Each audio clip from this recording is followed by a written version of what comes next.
Bienvenue dans votre émission Santé pour tous, émission préventive qui démocratise l'accès à des informations autour de la santé et du bien-être en famille. Dans cette émission, nous allons parler de la dépression et du sommeil. À ce titre, nous avons invité Alper Senel. Il termine un master en psychologie clinique à la Vrije Universiteit van Brussel, où il se spécialise en psychobiologie. Bienvenue Alper, merci d'être avec nous. Merci à vous aussi. Nous avons également mademoiselle Moghadam Farnaz, qui, vu les conditions un peu particulières, est avec nous en ligne et à distance. Donc elle est interprète jurée, spécialiste dans l'exil et le traumatisme. Elle termine un master en psychologie clinique à l'Université libre de Bruxelles. Bonjour Farnaz, tu nous entends ? Oui, bonjour. Super. Nous avons également invité mesdemoiselles Stitou Amina et Benamar Afsa qui terminent un bachelier en psychologie clinique à la Haute École Marie-Abs. Merci d'être avec nous. Merci à vous. Alors, vous faites toutes et tous partie de l'équipe Espace Santé Famille, située chaussée de Louvain à Saint-Josse. Donc, chers auditeurs, vous êtes en direct sur Arabelle FM au 106.8. Nous répondons tous aussi à vos questions par téléphone ou par SMS au 0488 106 800.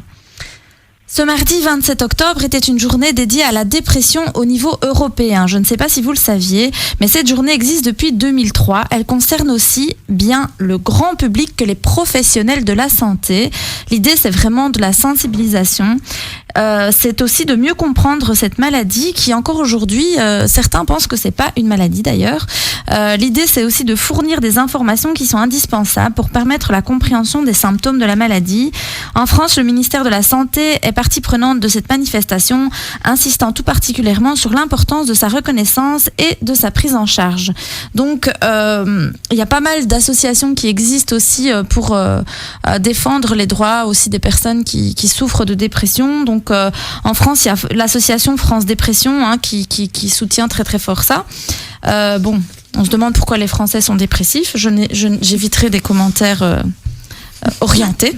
Mais donc, c'est vrai que la dépression, c'est quand même un sujet qui touche pas mal de monde, on va le voir. En plus, en cette période particulière, et on en discutera tout à l'heure, l'isolement, la solitude sont aussi des facteurs qui peuvent mener la personne à se renfermer sur elle-même. Donc, je me retourne d'abord vers Monsieur Senel. Peut-être pourriez-vous nous dire qu'est-ce que la dépression ? Oui, bien sûr. La dépression est un trouble de l'humeur et pour pouvoir définir ce qu'est la dépression, il faut parler des symptômes de la dépression. Et généralement, on parle de 3 catégories de symptômes. Donc, les 3 catégories sont, il y a les symptômes affectifs, donc ce sont des symptômes qui sont liés à nos émotions et à notre humeur. Et puis, il y a les symptômes physiques, donc des symptômes qui sont liés à notre corps. Et les symptômes cognitifs, donc ce sont des symptômes qui sont liés à comment on va traiter certaines informations dans nos pensées. Et plus spécifiquement dans les symptômes affectifs, par exemple il y a l'humeur dépressive où on a donc c'est comme avoir un sentiment de tristesse ou de vide. Il y a aussi la diminution d'intérêt ou du plaisir, donc c'est-à-dire ne plus ressentir du plaisir à faire des choses qui habituellement nous faisaient plaisir. Pour les symptômes physiques, il y a la perte de poids ou le gain de poids, il y a l'insomnie ou l'hypersomnie, donc dormir peu ou beaucoup dormir. On peut aussi avoir un ralentissement de nos mouvements ou le contraire. Moins envie de bouger par exemple, oui, c'est ça ? Voilà, mais pas vraiment. Pas seulement ça, on voit aussi nettement que les mouvements des gens sont aussi deviennent très lents. Ou tout le contraire, une agitation des mouvements aussi. Il y a aussi la fatigue ou la perte d'énergie. Et finalement, dans les symptômes cognitifs, il y a le sentiment de dévalorisation ou de culpabilité, mais excessive. Et il y a aussi les difficultés de concentration ou l'indécision. Et pour finir, il y a aussi les pensées à la mort ou les pensées suicidaires.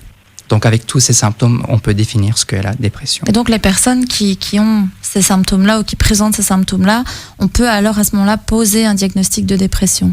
Alors il y a certains critères. Par exemple, il y a la dépression majeure où on doit minimum pendant 2 semaines, presque chaque jour, pendant la majorité de la journée, montrer ces symptômes. Et on doit avoir, donc j'ai cité environ 9 symptômes et il faut minimum avoir 5 de ces 5 symptômes. Et en plus de ça, pour les symptômes affectifs, on doit au moins avoir une des symptômes affectifs. Ah oui, voilà. Ok. Mademoiselle Benamar, quelle est la différence entre être dépressif et se sentir déprimé? Parce que beaucoup de gens vont dire « Oh, je suis déprimé, je me sens pas bien », mais c'est pas forcément une dépression. Donc, c'est quoi la différence entre être déprimé et être dépressif? Oui, souvent on a l'habitude de tenir ces propos-ci, mais disons qu'il existe une échelle avec 2 pôles, qui va de complètement pas en dépression jusqu'à complètement en dépression. On se retrouve tous quelque part dans ces pôles-là. Et disons aussi qu'il y a une limite quelque part sur cette échelle. Si on se trouve d'un côté de l'échelle, on a majoritairement des émotions négatives et de l'autre côté, des émotions positives. Mais avoir des émotions négatives n'est pas nécessairement quelque chose de mauvais, quelque chose de néfaste pour la personne. C'est quelque chose qui fait partie de la vie. On peut parfois avoir un petit coup de blues, se sentir pas super bien, mais c'est pas pour autant qu'on est en dépression. C'est ça que vous voulez dire. C'est juste qu'on est un peu pensif ou autre. Ça fait partie de la vie, quoi. Voilà, ça fait partie de la vie. Mais disons que sur cette échelle, il y a encore une limite quelque part du côté des émotions négatives. D'un côté, on se sent déprimé, donc on vit majoritairement des émotions négatives, mais ça n'a pas d'impact sur notre vie quotidienne. Ça ne nous empêche pas de vivre. Et de l'autre côté, on est en dépression. Là, c'est quand nos émotions négatives impactent notre vie quotidienne et qu'on éprouve des difficultés sur notre vie quotidienne. Par exemple, dans des épreuves, on n'arrive pas à les surmonter ou... On n'arrive plus à vivre de manière adaptative, en fait, c'est ça? Oui, plutôt. Donc là, les émotions font qu'on n'est plus en adéquation avec notre environnement, on ne sait plus vivre normalement. Là, on est dans la dépression à ce moment-là. Et ça, c'est différent d'être déprimé où on a un petit coup de blues qui passe et on sait encore vivre, on sait encore aller travailler, par exemple, on sait encore s'occuper de ses enfants. Alors que si, par exemple, on est en dépression, même les choses de base, on n'y arrive plus. C'est ça? Oui, voilà, c'est bien ça.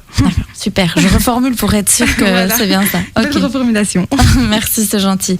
Donc voilà, alors, Mademoiselle Mogadam Far, vous êtes en ligne avec nous, vous nous entendez toujours? Oui. Comment peut-on prévenir la dépression? Alors, pour la dépression, comme pour toutes les autres maladies, il vaut mieux prévenir que guérir.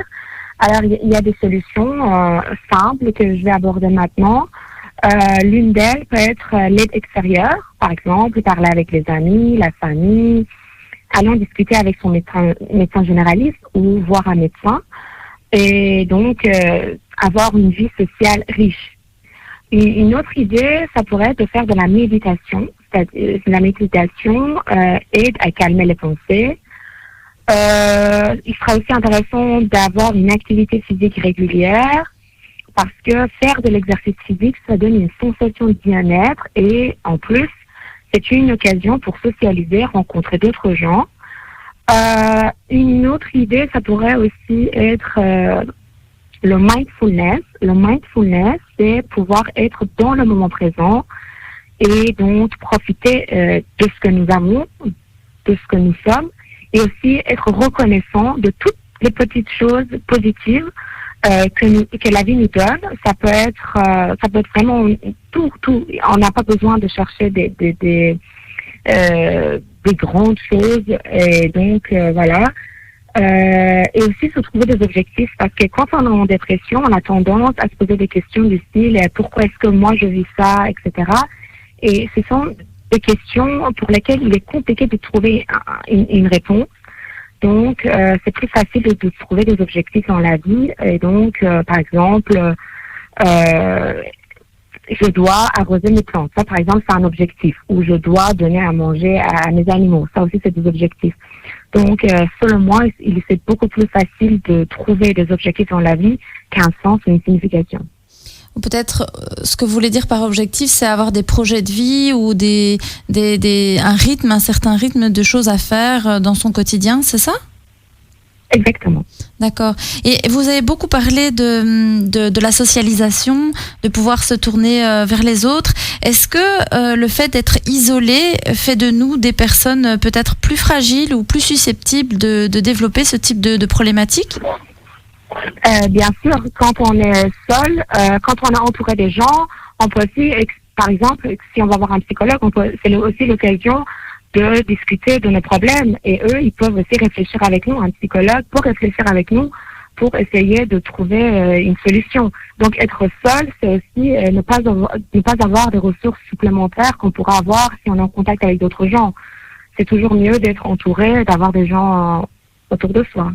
Exactement. Et donc c'est ça. Donc les personnes qui sont isolées, on va dire, sont plus en proie de pouvoir développer alors ce type de problématique. C'est-à-dire que quand on est entouré, on est dans le contact. Mais j'avais peut-être parce que je sais que Monsieur Senel, lui, il est plus calé en tout ce qui est biologie, voilà, puisqu'il fait psychobio. Mais est-ce que c'est vrai que lorsqu'on est en contact avec des personnes et qu'on est entouré de personnes, on sécrète certaines hormones qui sont des hormones d'attachement par exemple, et qui soulagent aussi notre peine ou notre stress, enfin le fait de partager des moments en groupe, enfin avec d'autres personnes, ça nous permet de nous sentir mieux, même hormonalement en fait. Oui, exactement. En fait, je voudrais donner un exemple, mais en vous posant une question. Oui. Donc, quand on a envie de consoler une personne, où est-ce qu'on a tendance à toucher cette personne? C'est pas les bras, les bras, je dirais l'épaule. Les épaules. Oui, une accolade. Oui. Une accolade, on a envie de le prendre dans nos bras. Oui. Donc en fait, on a ces endroits qu'on a envie de toucher, surtout les épaules. Prends les mains, les épaules. En fait, ce sont aussi des parties de notre corps qui sont un peu poilues, je vais dire. Pas chez tout le monde, hein. Non, je rigole. En fait, et c'est là où il y a plus de libération d'hormones. Voilà. On a des neurones très spécifiques là-bas qui reconnaissent le toucher affectif. Wow. En fait, comment notre corps reconnaît le toucher affectif, c'est parce que ça a une certaine vélocité. C'est environ 5 cm par seconde. Mais allez, il ne faut pas minutieusement caresser quelqu'un 5 cm par seconde. C'est quelque chose qu'on fait intuitivement déjà. Et donc, quand on caresse quelqu'un 5 cm par seconde, ces neurones sont activés, on voit des signaux à notre cerveau et notre cerveau commence à produire ce qu'on appelle l'ocytocine. Et l'ocytocine est un sédatif, donc c'est-à-dire ça va apaiser nos douleurs physiques et émotionnelles. Waouh. Vous voyez, c'est naturel.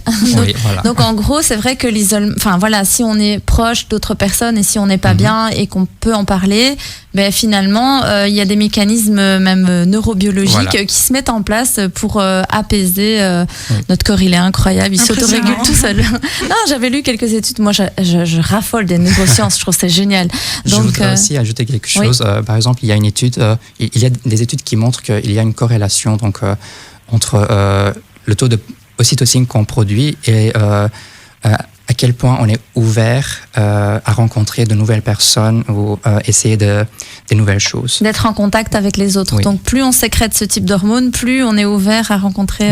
Et aussi vice-versa. Ah, c'est chouette. En plus, c'est aussi une hormone que la maman sécrète après l'accouchement, avec son bébé, pendant l'allaitement, etc. Ça favorise aussi l'attachement de la maman avec son bébé lors de l'allaitement. Enfin, il y a vraiment plein de... Cette hormone, on l'appelle l'hormone de l'attachement, en fait. Oui, donc, exactement. Mais donc, en plus, en cette période particulière où on nous demande de rester seul, de n'avoir qu'un seul invité à la maison et d'avoir une distance avec tout le monde. On peut pas se toucher, on peut pas s'embrasser. Donc c'est quand même une période particulière. Hein. D'ailleurs, nous, on a plus de demandes de consultation psy aussi à l'espace santé famille. Donc d'ailleurs, on a même organisé une permanence avec vous, les filles, une permanence psychologie écoute les lundis et les mardis matins, parce qu'on s'est rendu compte qu'il y avait vraiment des personnes qui souffraient pendant cette période de Covid. Les gens ont besoin de parler et c'est bien ce qu'on a mis en place. Je pense au niveau téléphone, ça peut être plus simple pour les gens. Bon, du coup, on peut pas les toucher, mais... voilà.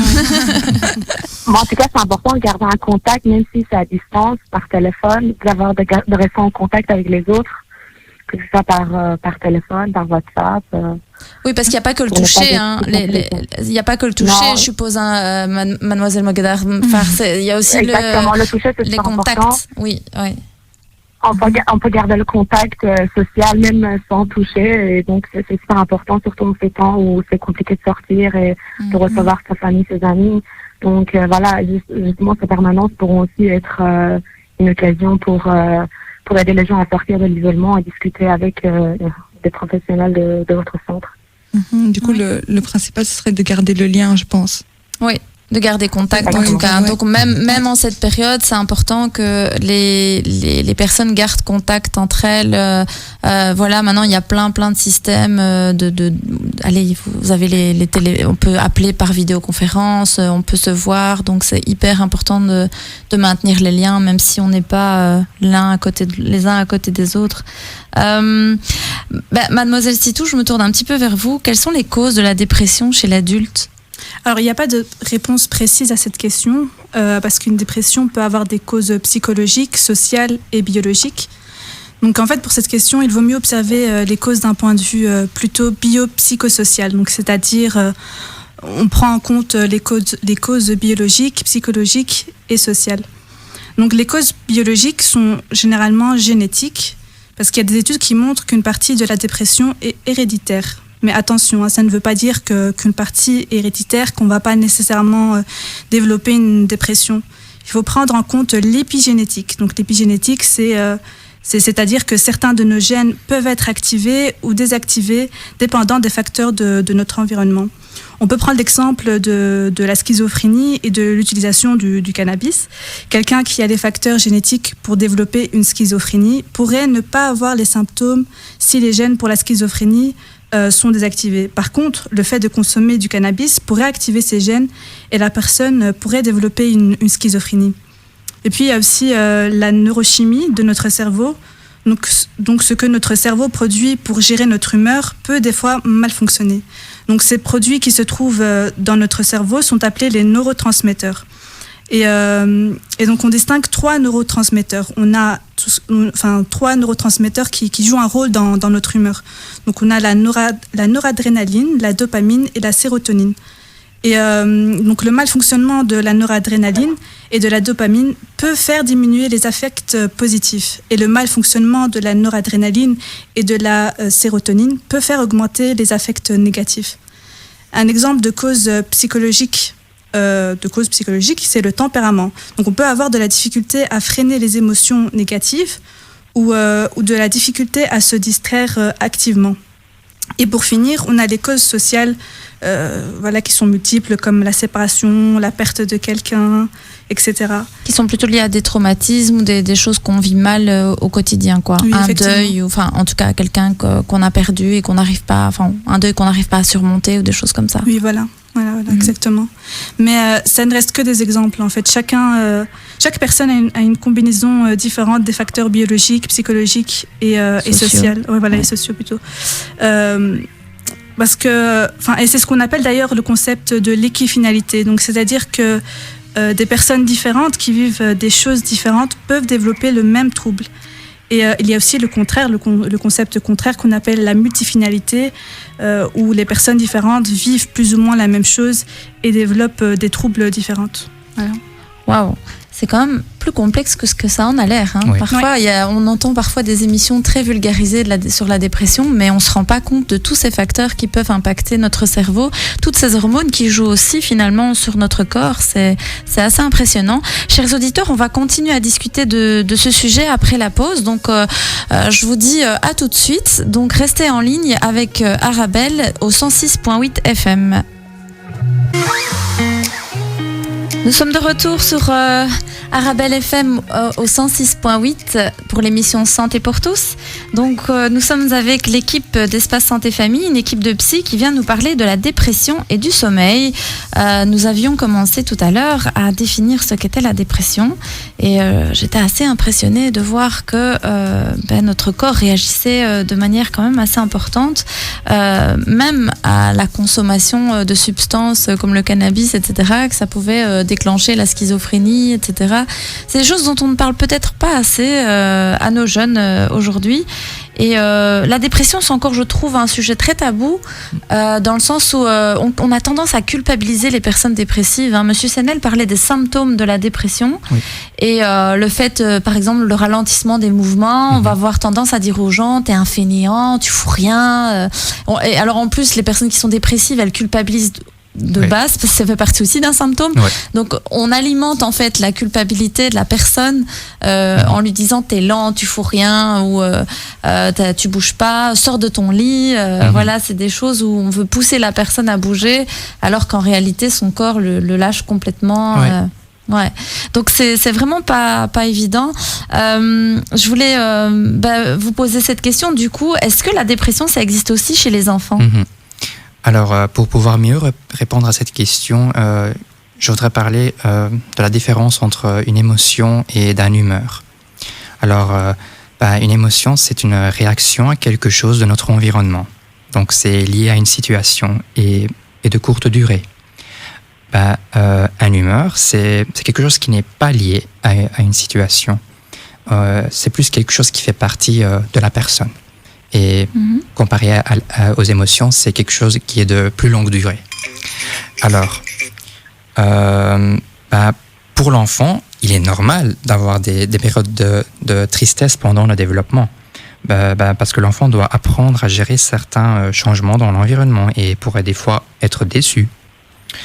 Et donc, pour la question si la dépression existe chez les enfants, on peut parler de la dépression chez l'enfant si le sentiment dépressif est de longue durée et perturbe le développement de l'enfant. Donc de nouveau, c'est un peu comme tout à l'heure, comme Mademoiselle Benhamar disait, à partir du moment où l'enfant ne vit plus de manière adaptée à son environnement. Oui, c'est ça. Pour comment ça s'exprime chez les enfants, la dépression, c'est plutôt avec le comportement qu'avec le verbal, parce que les plus jeunes n'arrivent pas encore à s'exprimer, à exprimer leurs émotions et leurs pensées, donc on va plus voir qu'ils sont dépressifs grâce à leur comportement. Voilà. D'accord. Et donc les parents doivent s'inquiéter à partir du moment où ils voient que l'enfant a un comportement différent que d'habitude. Avec les mêmes symptômes dont vous aviez parlé chez l'adulte? Ou c'est un peu différent chez l'enfant? Ça peut différer, oui. Ça peut différer. Et ça peut différer. Donc on peut retrouver aussi par exemple un ralentissement des mouvements, des moments de tristesse. Est-ce que par exemple des enfants avec des troubles du comportement peuvent être dépressifs? Par exemple des enfants hyper agités? Oui. Farnaz qui répond. Oui. Est-ce qu'on n'appelle pas ça des processus antidépressifs aussi? C'est-à-dire qu'il y a des enfants qui vont réagir à la dépression qu'ils ont de manière hyperactive, avec une hyperactivité? C'est possible ça? En fait, il y a des symptômes qui surviennent en défense contre la dépression. Ça peut être de la turbulence, une instabilité physique, motrice ou psychologique, des protestations, des revendications, des manifestations agressives. Donc, comme il a dit, ça fait un comportement, évidemment, ça fait partie des symptômes qui sont là, mais contre la dépression. Donc, tout à fait. Ok. Alors, du coup, Mademoiselle Benhamar, quelles seraient les causes de la dépression chez l'enfant? Il existe deux causes chez les enfants. Que deux? Oui, mais deux grosses, on va dire. Donc la cause génétique et la cause environnementale. Donc en ce qui concerne la cause génétique et physiologique, nous pouvons trouver un déséquilibre chimique de l'organisme. Donc par exemple un déséquilibre hormonal. Nous pouvons également trouver une prédisposition de la naissance. Du coup, ça, c'est dès le début, dès qu'on est, c'est écrit, on va dire. Mais aussi, il y a aussi des facteurs liés à la famille. Du coup, qu'il y a une personne déprimée au sein de la famille, et c'est souvent du côté maternel. Du coup, si la maman est déprimée, généralement... il y a plus de probabilité que l'enfant puisse faire une dépression si la maman est déprimée. Oui. Et pour la deuxième, du côté environnemental, dans ce cas-là, nous pouvons trouver le stress et l'anxiété, qui sont deux éléments qui prennent beaucoup d'ampleur de nos jours et dont on entend beaucoup parler, ce qui est très bien, je pense, afin qu'on connaisse le sujet. Et nous pouvons aussi trouver une grosse déception qui peut être liée au deuil. Du coup, lorsqu'on perd un proche, un ami cher ou bien une personne de notre famille.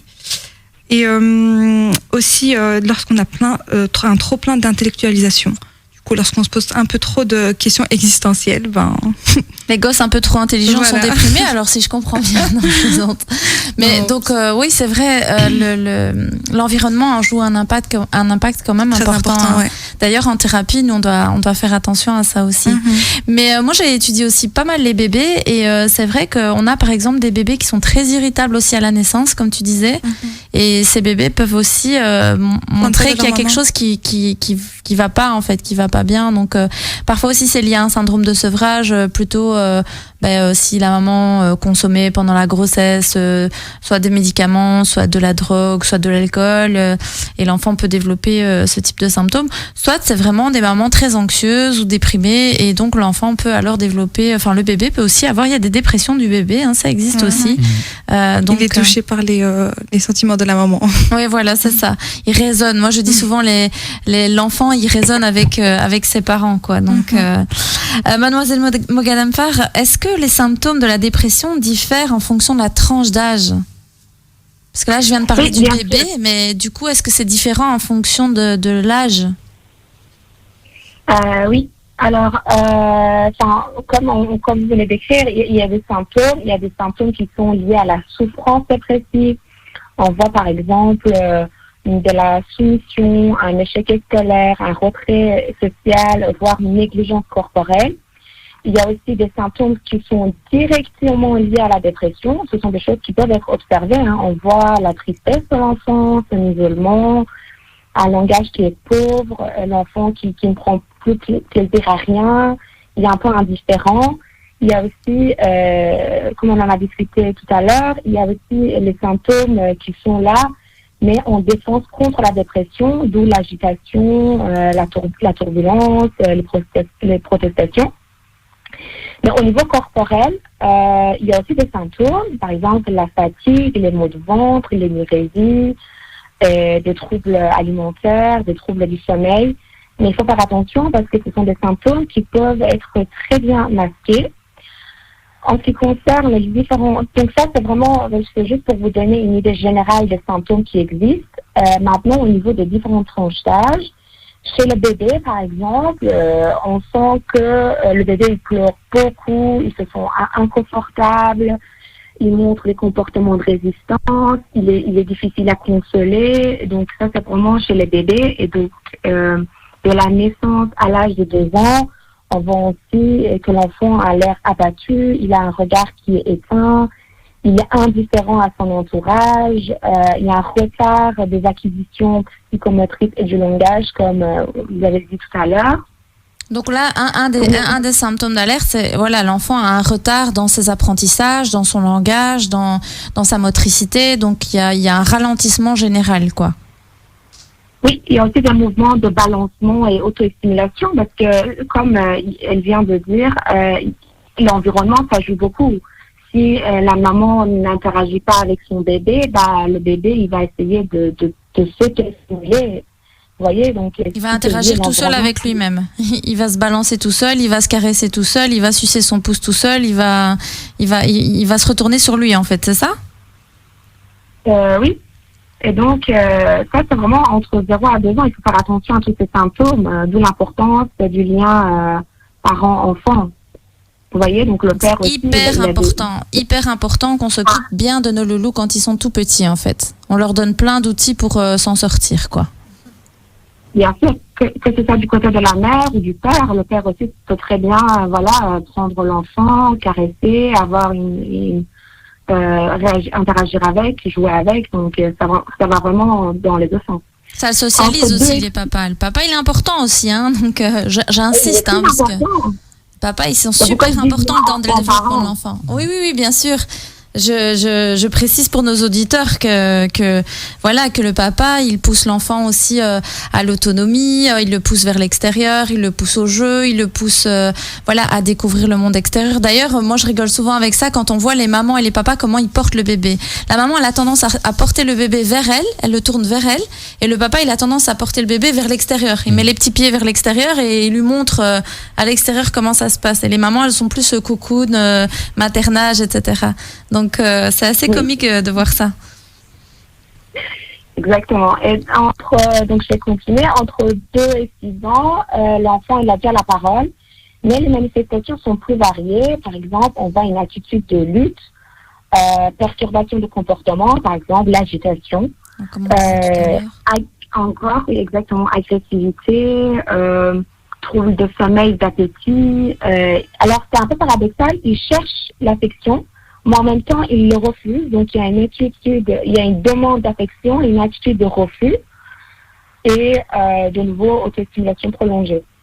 Et enfin, pour entre 6 à 13 ans, il y a 2 types de symptômes. On a une dévalorisation, une souffrance morale, donc ce sont plutôt les symptômes qui sont liés à la dépression, et des symptômes qui sont liés à la protestation, à la lutte, d'où les troubles de comportement, colère, mensonge, etc. Donc voilà, ça c'est vraiment pour résumer les symptômes. Après, pour pas faire trop linéaire, c'est pas parce qu'un enfant ment vers 7, 8, 9 ans que forcément il est dépressif, parce que ça fait partie du développement qu'un enfant mente à un certain âge. Hein, il y a des petites choses, c'est comme un enfant de 2 ans qui dit non à tout, c'est pas parce qu'il est mal éduqué ou qu'il est dans l'opposition. Hein, parfois les parents disent ça, il écoute pas, il est mal éduqué, alors que en fait non, l'enfant il découvre simplement que son corps est différent de l'autre, qu'il peut dire non, et que il s'approprie son propre corps, et c'est tout à fait normal de dire non à cet âge-là.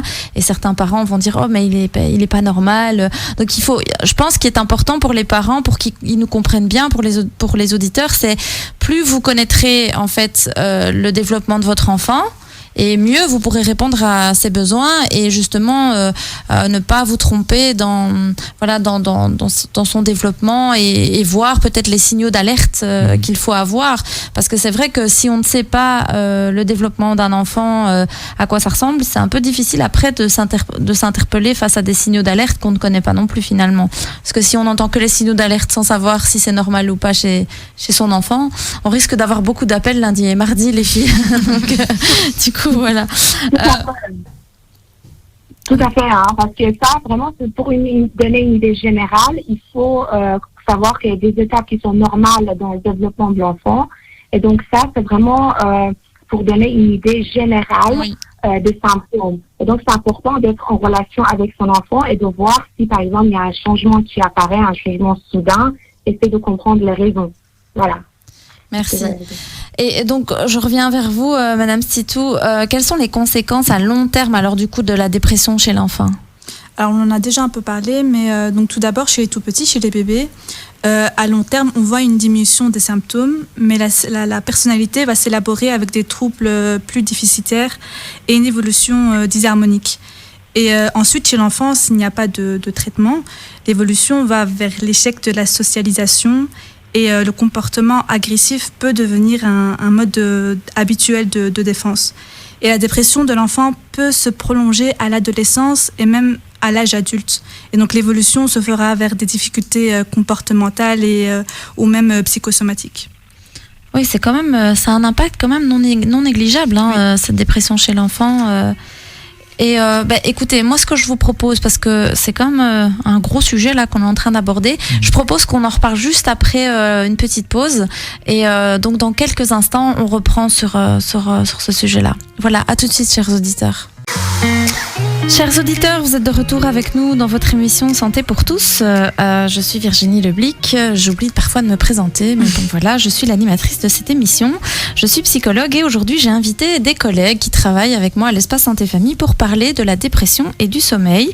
Donc nous parlions juste avant la pause de l'impact finalement à long terme de la dépression chez les enfants. On voyait que c'était quand même assez inquiétant, puisqu'il pouvait y avoir des troubles du comportement, de l'agressivité, quand même au niveau des apprentissages, de la vie affective, émotionnelle, ça pouvait avoir un impact quand même non négligeable.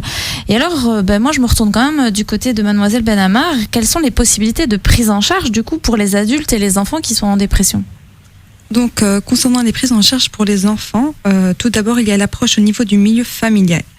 Il est important que l'entourage accepte le trouble de l'enfant et soutienne l'enfant. Ensuite, nous pouvons opter aussi pour des séances de psychothérapie. Il s'agit avant tout d'écouter, de respecter et d'en parler surtout. Le but est d'aider à reconstruire les liens et les rapports. De comprendre aussi les facteurs, peut-être. Oui. Parce que les familles ne savent pas toujours quels sont les facteurs qui mènent un enfant à tomber en dépression, par exemple. Et même chez l'adulte, c'est pareil. Parfois, les personnes ne se rendent pas compte qu'elles sont en dépression. Même le fait de mettre le nom dépression, ils sont parfois choqués. Moi, je vois ça parfois en consultation. Écoutez, madame, voilà, vous êtes en dépression, c'est évident. Ah bon, et alors ils sont choqués, mais ma famille me voit pas comme ça, ils me disent que je suis une fainéante ou que je fais rien. Et donc le fait de pouvoir mettre des mots en séance de thérapie, ça peut déjà aider. Quoi. Ouais. Il y a aussi les traitements médicamenteux, mais ils sont utilisés uniquement en cas pour les cas les plus graves. Leur effet et leur efficacité chez les enfants sont très très variables. Ouais. Et du côté des adultes, il y a la prise en charge des antidépresseurs. Donc l'antidépresseur est un groupe de médicaments psychotropes dont l'action vise à la disparition des symptômes dépressifs. Les antidépresseurs sont divisés par classe selon le type d'action qu'ils opèrent sur leur cerveau, soit bloquer, soit stimuler telle ou telle fonction. Chaque classe d'antidépresseurs comporte ses avantages et ses inconvénients, évidemment. Ensuite, comme pour les enfants, on peut entreprendre une psychothérapie pour les adultes, ce qui peut être une très bonne prise en charge. Elle aide souvent à comprendre le sens de la dépression, ou du moins ce qui l'a déclenchée. Une telle thérapie permet aussi de trouver des moyens pour se sentir mieux au quotidien dans la vie de tous les jours. On y apprend aussi à mieux réagir aux épreuves et aux réussites.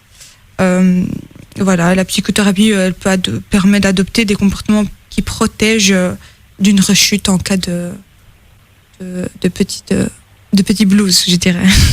Mais moi, ce que je conseille souvent, c'est d'abord, avant d'arriver jusqu'aux antidépresseurs, c'est d'abord peut-être de commencer par une thérapie. Et si vraiment on voit que la thérapie n'aide pas et que la personne n'arrive pas à s'en sortir, à ce moment-là, là je parle des adultes, pas des enfants, mais de mettre en place une médication pour pouvoir, parce que c'est vrai qu'il peut y avoir des effets secondaires, etc.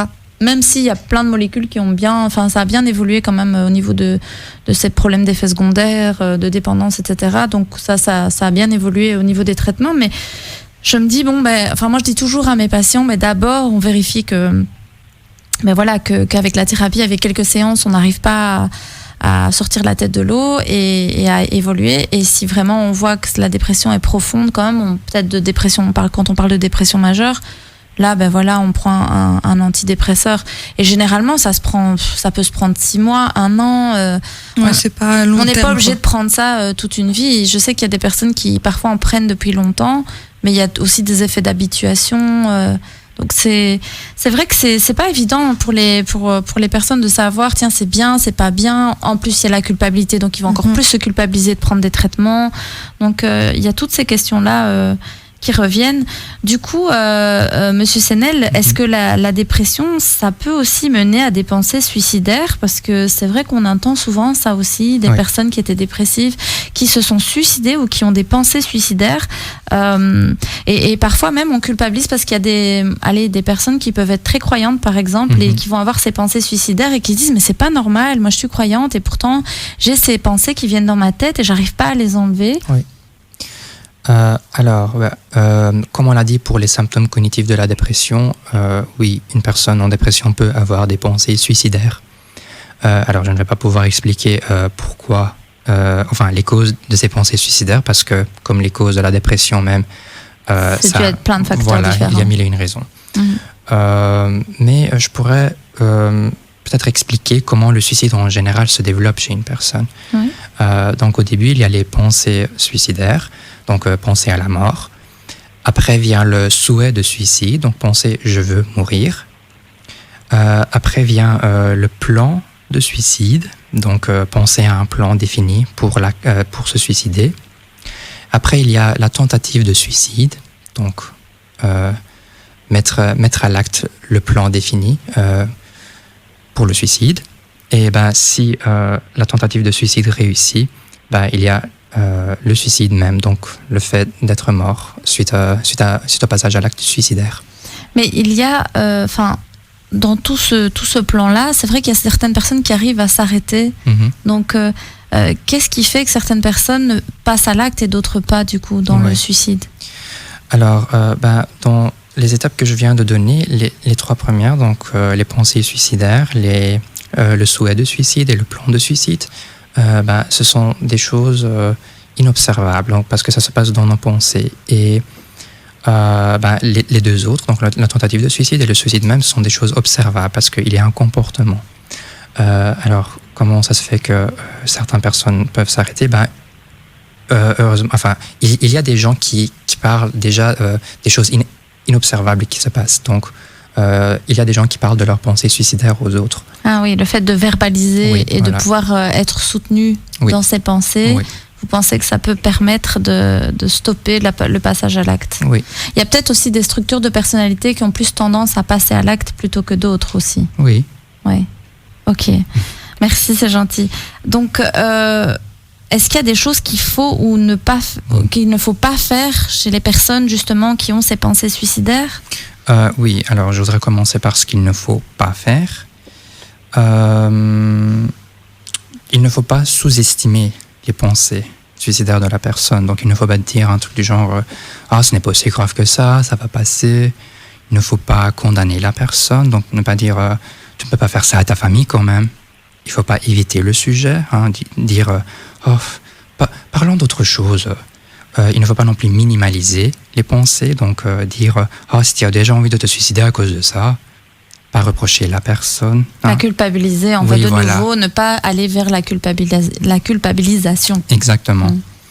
Il ne faut pas immédiatement citer des choses positives. Par exemple, dire oui, mais il devrait aussi avoir des choses positives dans ta vie, concentre-toi là-dessus, ou aussi ne pas immédiatement citer ou proposer des solutions. Sors un peu, va voir un peu de tes amis. Parce qu'en fait, ça montre que on n'est pas vraiment à l'écoute. On n'est pas en train de donner un espace aux sentiments et aux pensées de la personne. De reconnaître en fait ce que la personne vit. On nie en fait, quand on fait ça, on nie ce que la personne est en train de vivre. Oui. Il ne faut pas non plus promettre la confidentialité. Alors, par exemple, dire tu peux me faire confiance, ça reste entre nous, tu peux toujours venir me parler.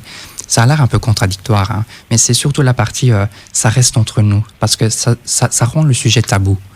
Et c'est... implicitement, on est en train de dire que la personne doit avoir honte d'avoir ces pensées suicidaires. D'avoir cette pensée-là. Ouais. Alors, pour ce qu'il faut faire, ce qu'on peut faire, c'est rendre le sujet discutable. Si la personne montre petit à petit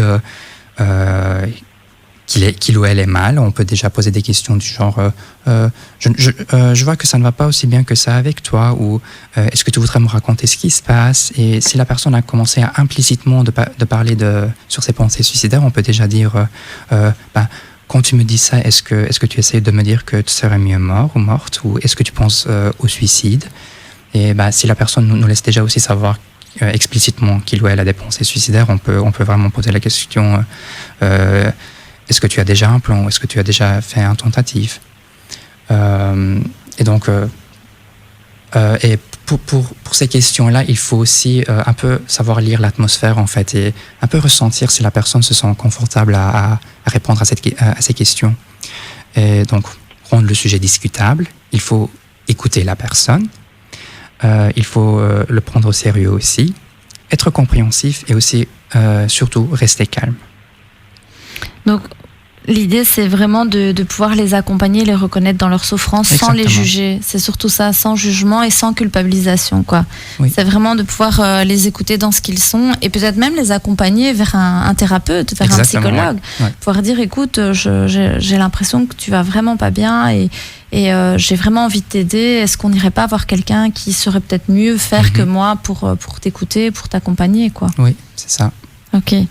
Donc, Mademoiselle Benhamar, un autre type de dépression qu'on peut retrouver aussi, c'est dans le burn-out. Donc, est-ce que vous pourriez nous dire un petit peu, c'est quoi la différence entre burn-out et dépression? Parce qu'il y a des symptômes qui sont un peu les mêmes et parfois on confond le burn-out et la dépression. Oui, donc déjà, le terme burn-out, historiquement, c'est un terme lié au mode du travail. Donc il est caractérisé par un état d'épuisement profond qui laisse la personne sans énergie ni ressources. Il est aussi caractérisé par une perte de motivation pour son travail, souvent liée à des échecs, des résultats décevants. Par exemple, lorsque une personne est dans une société et la hiérarchie ne lui correspond pas, qu'il était là depuis des années et quelqu'un qui vient d'arriver lui prend un poste. Parfois, ça peut avoir un petit impact sur la personne. Le burn-out amène aussi un immense vide intérieur, des sortes d'incompréhension, mais pourtant d'un point de vue extérieur, on ne voit strictement rien. On peut aussi comparer le burn-out à une longue addition de moments stressants. Du coup, le stress est un peu partout dans la dépression. Elle est aujourd'hui aussi reconnue comme au niveau professionnel, elle touche des personnes généralement très impliquées dans leur travail, notamment au niveau relationnel, mais aussi des personnes ayant une image idéaliste d'eux-mêmes et de leur poste.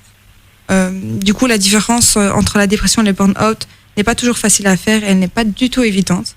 L'une des premières différences entre la dépression et le burn-out est que la dépression est un élément plus général en fait.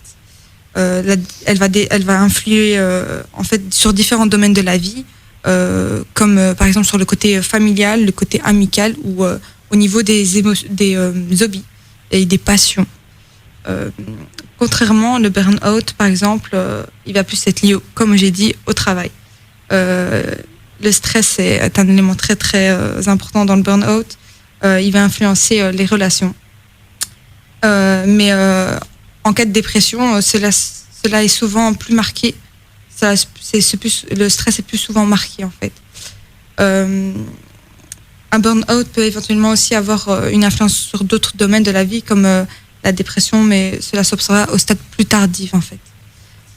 En gros, en plus simple, je dirais que la dépression est plus rapide, a une plus grande influence sur différents domaines de la vie, alors que le burn-on va longtemps se limiter au travail et uniquement au travail. Mais en général, un burn-out, c'est 6 mois, quoi. Enfin, je veux dire, Ouais, quand on enlève le facteur de stress, les symptômes diminuent. Ouais. Donc c'est ça la différence. Moi, j'ai souvent parfois des personnes qui me sont adressées pour des burn-out et je me rends compte qu'en fait c'est pas du tout un burn-out, qu'il y a une dépression générale et vice versa. Parfois on me dit la personne est en dépression et puis on voit que c'est vraiment le facteur travail qui pose problème. Il y a vraiment des soucis d'organisation au travail, on en demande de plus en plus et on est payé de moins en moins. Donc je veux dire et là on sent que c'est lié au travail. Il y a même le concept de burn-out maternel maintenant qui est sorti. Ouais. Pour toutes les mamans, spéciale dédicace, burn-out maternel, c'est quand on en fait trop et qu'on est c'est un symptôme d'épuisement lié aussi à la fonction de mère. Hein. Après, je trouve qu'on pourrait dire aussi burn-out paternel pour les papas seuls. On est dans une société où on a de plus en plus de familles qui sont seules en fait, monoparentales et donc où on doit parfois gérer seul plein de choses à la maison. Et il y a vraiment des parents épuisés. Moi, j'en reçois plein dans les consultations et qui peuvent montrer aussi des symptômes comme la dépression, mais en réalité quand ils s'organisent mieux, on voit que ça apaise et que finalement les symptômes disparaissent, alors que la dépression, même en enlevant certains facteurs, la personne, si elle a développé la maladie dépressive, en général elle ne s'en sort pas comme ça du jour au lendemain, alors que dans le burn-out, si on enlève les stresseurs, comme disait Farnaz la semaine passée, finalement ça apaise quoi. Enfin, je crois que c'est un peu ça. On parle aussi de burn-out chez les enfants, de burn-out scolaire, parce que oui, j'ai entendu ça récemment. Les enfants sont surchargés par les travaux, par les devoirs, et j'ai entendu qu'on parlait aussi de burn-out chez les enfants. Moi, le mien, il fait un burn-out cartable. Tu sais, burn-out cartable, il est surchargé, son cartable est surchargé, il n'en peut plus. Je crois qu'on entend parler maintenant avec le Covid, les enfants, ils sont surchargés de travail, du coup. Mais en fait, le problème, c'est qu'ils doivent rattraper leur retard, quoi. Ouais. Et donc, ils sont épuisés, parce qu'on les bourre de travail à faire, à remettre, etc. Et c'est épuisant. Et en plus, maintenant, ils vont devoir travailler à distance, aller pour les secondaires, par exemple, rester toute la journée devant un ordinateur, devoir suivre des cours à distance. Déjà, pour nous, adultes, c'est pas facile. Mais pour des petits gars, là, qui ont entre 12 et 18 ans, enfin, je me dis, pour ceux qui sont en première secondaire, par exemple, c'est lourd. Donc, burn-out scolaire, je connaissais pas encore, mais, ça ne saurait tarder avec les conditions dans lesquelles nous sommes actuellement. C'est vrai qu'on pourrait se poser la question. Donc, Mademoiselle Sitou, la dépression du postpartum, alors du coup, c'est quoi ça? C'est encore un autre type de dépression? Et c'est encore un autre type qui est aussi lié à la mère. Oui. Et moi, je trouve que c'est important de parler de cette dépression parce qu'elle touche quand même énormément de femmes après l'accouchement, donc environ 10 à 20% des femmes qui accouchent. Et ça peut aussi avoir un impact lourd sur l'enfant. On en avait même un peu en parlé là tantôt. Et concrètement, en fait, la dépression postpartum est un syndrome dépressif qui survient dans la période qui suit un accouchement. Et c'est un état dans lequel la mère tombe dans un réel état dépressif suite à l'accouchement. Plus rien ne l'intéresse, elle ne parvient plus à bien dormir. Et puis il y a aussi, elle a du mal à se concentrer. Elle se trouve dans un état de tristesse profonde et qui peut durer aussi plusieurs mois. Et donc la dépression postpartum connaît 2 pics. Donc il y a le premier pic vers 6 à 8 semaines. Et puis il y a le deuxième pic qui survient plus vers 6 mois après la naissance. Et donc les causes de cette dépression, on a d'abord l'épuisement physique, et puis on a aussi le changement hormonal. Donc après l'accouchement, on a cette chute d'hormones. Et puis aussi, il y a aussi les problèmes sociaux, psychologiques ou encore affectifs. Et en fait, il y a 2 types de dépression postpartum. Donc il y a la dépression qu'on appelle la dépression mineure, et qui est dominée par la fatigue et les troubles de sommeil. Il y a aussi le sentiment de culpabilité où la mère est incapable de répondre totalement aux besoins de l'enfant et envers ses proches. Il y a une forme d'irritabilité ou agressivité qui va venir s'installer chez la mère. Et puis il y a l'autre type de la dépression majeure du postpartum où on peut mettre en jeu la vie de la mère et de l'enfant. Parce que la mère a du mal à installer une relation avec son enfant, or que l'enfant a besoin de cette relation. On en avait encore parlé tout à l'heure. C'est un besoin chez le nourrisson. Et donc, elle s'associe aussi à des signes de dépression, comme un sentiment de culpabilité, d'incapacité, de l'anxiété. Et donc, la mère a du mal à apporter les besoins et les soins nécessaires pour son enfant. Donc, elle se met en retrait socialement et perd le contact avec sa famille, ses amis et des fois même des soignants, des psychologues. Et elle peut aussi avoir parfois des idées suicidaires. Et donc tous ces symptômes apparaissent petit à petit, ça ne vient pas d'un seul coup.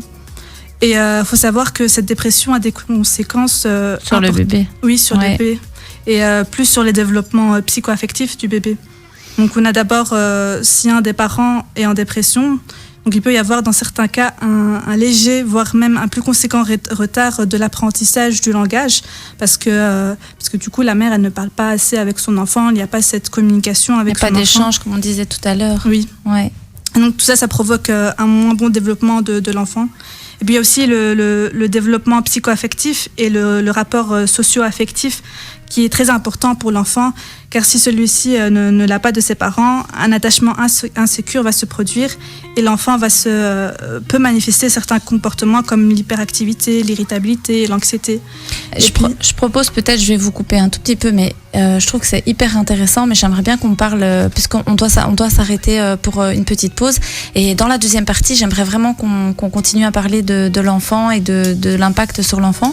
Donc je propose qu'on s'arrête là maintenant et que vous puissiez continuer juste après la pause, comme ça nos auditeurs seront dans l'attente d'avoir la suite, donc ils seront obligés de rester avec nous pour la deuxième partie de l'émission.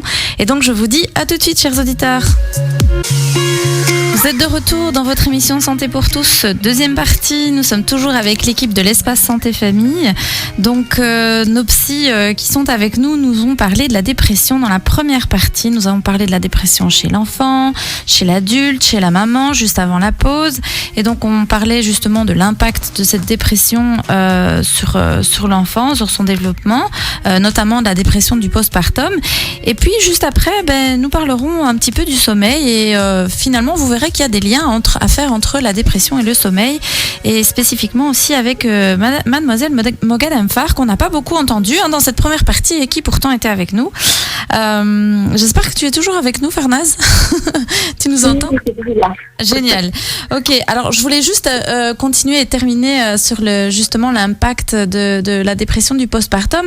Vous disiez avant la pause que cette dépression, c'était la dépression de la maman, juste après l'accouchement, pour plein de facteurs, plein de raisons. Il faut savoir déjà que quand on devient maman, il y a plein de choses qui étaient cachées un peu dans notre subconscient qui reviennent à la conscience. Donc c'est un peu qu'est-ce que nous on a vécu en tant qu'enfant avec notre maman. Et puis il y a les facteurs un peu organiques. On a une baisse d'hormones. Il y a plein de modifications biologiques physiologiques à l'intérieur de notre corps qui font qu'on peut développer, et plein de facteurs environnementaux aussi qui font qu'on peut développer une dépression juste après avoir eu un enfant. Mais quelles sont les conséquences pour le bébé du coup de cette dépression de la maman? Donc il y a plusieurs conséquences surtout sur le développement psycho-affectif du bébé. Donc il y a si un des parents est gravement en dépression, là on parle en l'occurrence de la mère, mais il y a aussi chez le père. Il peut avoir dans certains cas un léger voire un conséquent retard de l'apprentissage du langage. On en avait parlé là tantôt. Quand il n'y a pas de communication avec l'enfant ne peut développer un retard sur le langage. Et puis il y a aussi le développement psycho-affectif et le rapport socio-affectif qui est très important à l'enfant. Et puis il y a aussi, si un des parents est en dépression sévère, ça peut provoquer aussi des problèmes sur le développement de l'enfant, comme l'hypotonie. Donc on parle souvent du bébé mou, c'est les enfants qui sont pas très toniques.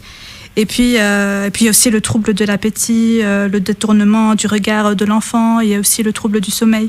Donc c'est pour ça que c'est super important de prendre en charge la mère et puis aussi l'enfant dans le pire des cas.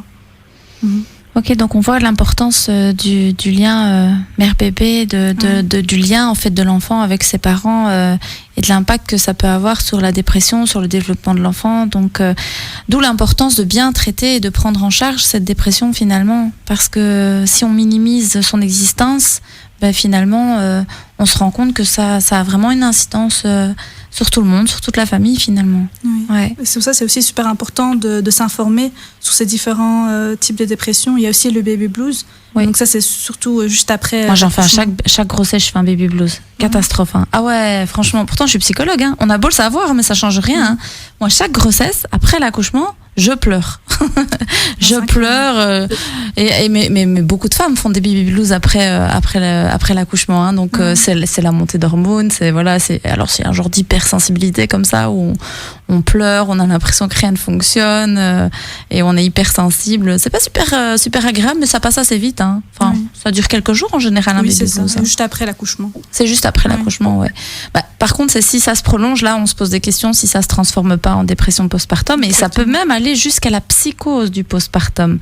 Et ça, c'est encore beaucoup plus grave. Là, on est carrément décroché de la réalité et on peut avoir des hallucinations, des délires, etc. Et ça, c'est vraiment le traitement. Souvent, c'est l'hospitalisation et éventuellement un traitement médicamenteux quand même. Hein. Donc, ça, c'est beaucoup plus grave que la dépression. C'est le stade encore plus loin. Premier stade, baby blues. Ça va, j'ai pas été jusqu'aux autres stades. Si je suis là, c'est que tout va bien, les gars. Donc, voilà.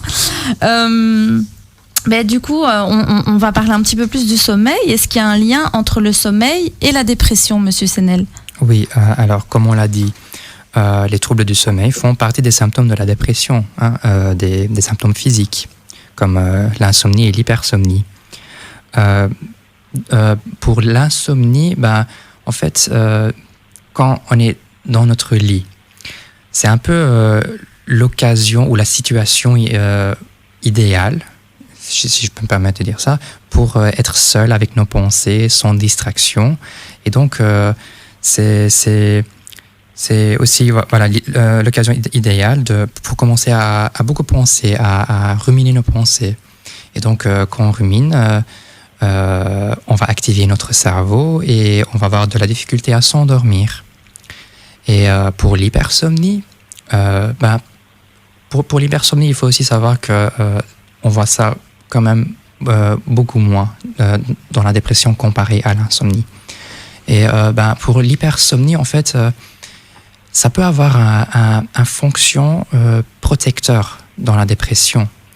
Disons que la personne en dépression qui se dévalorise, si cette personne a aussi de l'hypersomnie, le fonction protecteur, c'est que si la personne dort beaucoup et ne sort plus de son lit, cette personne ne doit plus être confrontée à des gens ou à des situations qui vont leur faire sentir qu'ils n'ont pas de valeur. Oui. Donc du coup, c'est une sorte de fuite. Oui, voilà. Ouais, voilà, ok.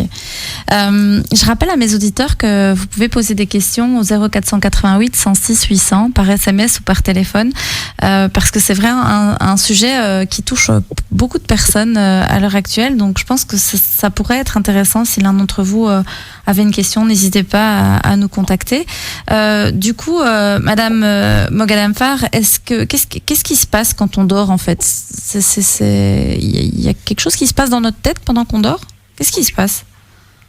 Alors, en fait, une nuit, elle est composée de 4 à 6 cycles et chacun de ces cycles dure environ 90 à 110 minutes. Mais qu'est-ce qui se passe plus concrètement dans un cycle? Je vais vous expliquer les différents stades. D'abord, il y a l'endormissement, c'est-à-dire que c'est quand notre respiration est le plus lente, il y a les muscles qui se relâchent, la conscience commence à diminuer et on a souvent cette impression de tomber dans le vide que je pense que la plupart des gens ont déjà senti. Après, il y a le sommeil lent et léger. Ça prend 50% du temps de notre sommeil.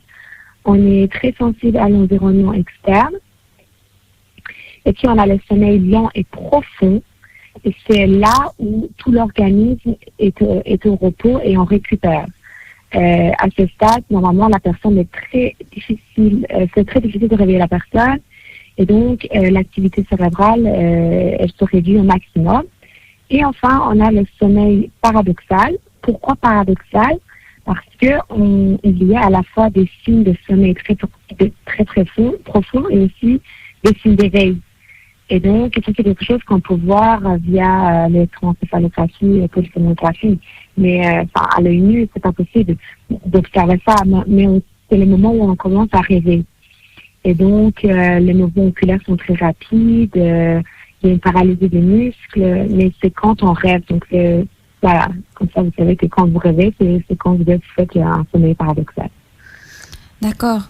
Alors, il y a des personnes qui dorment pas du tout. Hein, ça, c'est vraiment. Moi, j'ai parfois des patients qui viennent en consultation juste pour ça. Ils disent voilà, je ne dors pas. Donc, qui sont vraiment en nuit blanche. Et on se demande, mais finalement, quel est l'impact des nuits blanches sur le corps? Donc, à court ou à long terme, est-ce que c'est mauvais pour la santé de ne pas dormir, Mademoiselle Stitou? Alors d'abord, la privation de sommeil, ou comme on appelle ça, nuit blanche, peut avoir de nombreuses conséquences et peut même impacter sur l'espérance de vie d'une personne. Donc tout d'abord, on a une baisse de l'immunité. Donc lorsqu'on fait une nuit blanche, notre taux de globules blancs augmente et donc notre organisme réagit de la même manière que lorsqu'il est soumis à un stress physique intense. Et d'ailleurs, c'est pour cette raison que parfois, après avoir fait une nuit blanche, on tombe malade. Et ensuite, on a une difficulté de concentration et de mémorisation, mais aussi une hausse de l'hypertension artérielle. Et puis, à terme, la nuit blanche peut vous faire prendre plutôt du poids, parce que quand on ne dort pas pendant une nuit entière, toute cette nuit en fait chamboule les hormones qui régulent l'appétit et donc augmentent votre appétit. Et donc, il nous est tous déjà arrivé de faire des nuits blanches. Je pense même personnellement, en tant qu'étudiante, on en fait souvent. Faut savoir qu'il est possible de récupérer cette nuit tant qu'elle soit occasionnelle. Donc, il est conseillé de faire des siestes réparatrices au début d'après-midi qui suit la nuit blanche, si c'est possible. Et ce qui va permettre d'atténuer le besoin de sommeil et ce qui va aussi permettre de tenir jusqu'en fin de journée. Et puis, il est aussi préférable de dormir à une heure normale après cette nuit sans sommeil pour ne pas chambouler notre rythme. Et puis aussi privilégier une alimentation légère et riche en vitamines pour récupérer aussi. Moi, je suis une marmotte, mais je maigris pas. Hein. Franchement, c'est vrai. Franchement, normalement, si on suit cette logique-là, t'as en nuit blanche, tu grossis, t'as une marmotte, c'est bon, tu maigris, quoi. Moi, je fais que dormir, mais je vous promets, je dors bien profondément. Tous les sommeils, les phases du sommeil, je les fais sans problème, mais je maigris pas, ça marche pas.